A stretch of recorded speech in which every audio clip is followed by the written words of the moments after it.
How should developed countries respond to the mass migrations caused by war and climate change? Well, certainly not the way they're doing it. In fact, what's called the refugee crisis is in fact a moral crisis in the West. I mean, there are countries where there are cases in history of migrant crises that are severe. In fact, we're living in such a case. The migrant crisis from Europe eliminated or destroyed the indigenous population. That's a pretty serious crisis. That's the extreme case of migrant crisis. Today, there are countries that are absorbing huge numbers of refugees. Lebanon, poor country, has about 40% migrants, refugees. Lebanon had nothing to do with engendering the crisis, but it's taking the consequences. Jordan has a huge number of refugees, so does Turkey. The United States has practically none. Europe has very limited number, very small compared with not only with its wealth, but also with its role in creating the crises. Our role in recent years is even greater.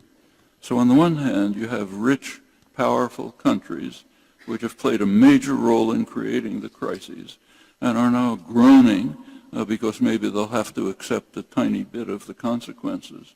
And you have poor countries which had nothing to do with the crisis, which are absorbing the refugees. So that's a moral crisis. We have in the United States the same crisis with regard to Central America. People fleeing from Central America are, for the most part, fleeing from crimes that we committed. And then we tell Mexico to send them back and not let them come near our border, pretty much as Europe does in the case of Turkey. This is not only true of the migrants from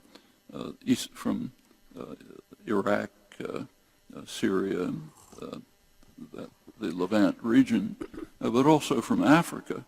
One effect of the destruction of Libya, actually initiated by France and England, with the U.S. Leading from behind, as Obama put it, has been not only to destroy Libya, but to and vastly increase the level of the human disaster, catastrophe killings in Libya, but it also opened a funnel for people fleeing from Africa.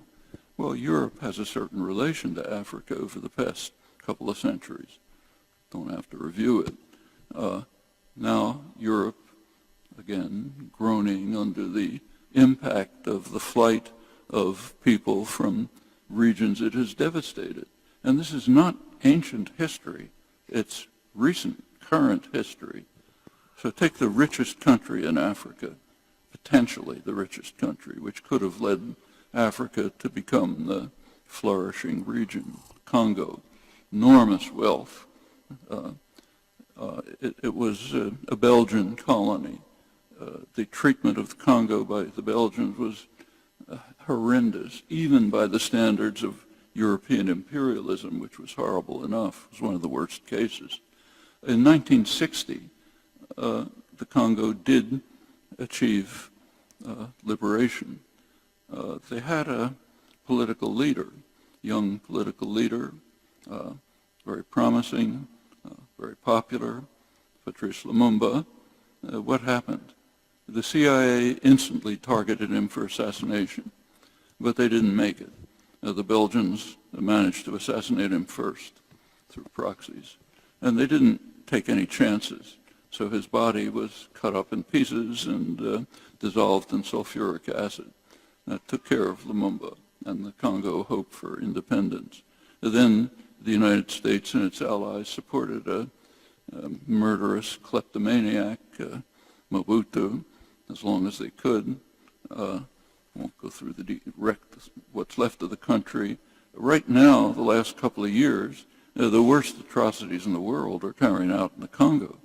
In eastern Congo, millions of people have been slaughtered in the last couple of years. One reason for it is your cell phones. Multinationals are hovering over the warring militias to get the minerals that are needed for high-tech equipment like cell phones in the West. That's the Congo. It's not ancient history. That extends over much of the region. So yes, there's a migrant crisis in Europe, a moral crisis, and one of extreme danger to the world. I mean, I'm old enough to remember what it means when Austria and Germany have political parties that are effectively neo-Nazi. I can remember Hitler's speeches in 1936, 37, and it's not a nice memory. And that's what's happening in reaction to what's called the refugee crisis. We have our own variant of it, which is severe and vicious. And again, of course, coming up in the presidential campaign.